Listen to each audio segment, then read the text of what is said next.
వరి పంట కాలం తర్వాత బొబ్బర, మినుము, పెసర వంటి పంటలు వేస్తూ ఉంటారు రైతులు. అయితే ఈ ఫిబ్రవరి, మార్చి సమయంలో కాయలు వచ్చే సమయం. ఇప్పుడు మనకి పేనుబంక ఎక్కువగా కనిపిస్తూ ఉంటుంది.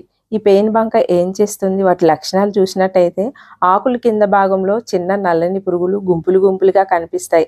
ఆకుల పైన, కాండం పైన, కాయల పైన ఉండి అడుగు భాగంలో చేరి రసాన్ని పీలుస్తూ ఉంటాయి.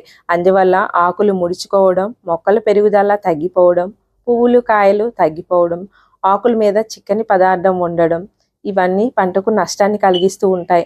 మొక్కల్లోని పోషకాలు తగ్గిపోతాయి, పువ్వులు రాలిపోవడం, కాయల సంఖ్య తగ్గిపోవడం జరుగుతుంది. తీవ్రత ఎక్కువగా ఉంటే 20-50% వరకు దిగుబడి తగ్గే అవకాశం కూడా ఉంటుంది. మరి దీనికి నివారణ చర్యలు మనం చూసుకున్నట్టయితే బయోలాజికల్ న్యాచురల్ పద్ధతిలో neem oil 3 to 5 ml 1 litre నీటికి కలిపి స్ప్రేయింగ్ చేసుకోవాలి.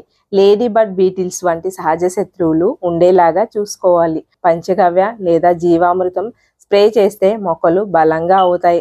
సబ్బు నీరు మనం స్టార్టింగ్ దశలో స్ప్రేయింగ్ చేసినట్టయితే ఆ యొక్క పేను బంకను మనం కంట్రోల్ చేసుకునే అవకాశం ఉంటుంది. గుర్తుంచుకోండి, తీవ్రత ఎక్కువగా ఉన్నప్పుడు మాత్రమే మనం ఈ యొక్క కెమికల్ కంట్రోల్ కి వెళ్ళాలి. ఇమిడాక్లోప్రిడ్ 0.3 ml 1 లీటర్ నీటికి లేదా డయామెథాక్సమ్ 0.25 grams 1 లీటర్ నీటికి కలిపి స్ప్రే చేయాలి. సాయంత్రం సమయంలో చేయడం వల్ల మంచి ఫలితం ఉండే అవకాశం ఉంటుంది. త్వరగా రికవర్ అవడానికి ఈ స్ప్రే తర్వాత 19 లేదా 20 పోలియో స్ప్రే చేయాలి. మైక్రో న్యూట్రియన్స్ స్ప్రే చేస్తే మొక్కలు త్వరగా కోలుకుంటాయి. ఇలా చేయడం వల్ల మంచి ఫలితం ఉంటుంది.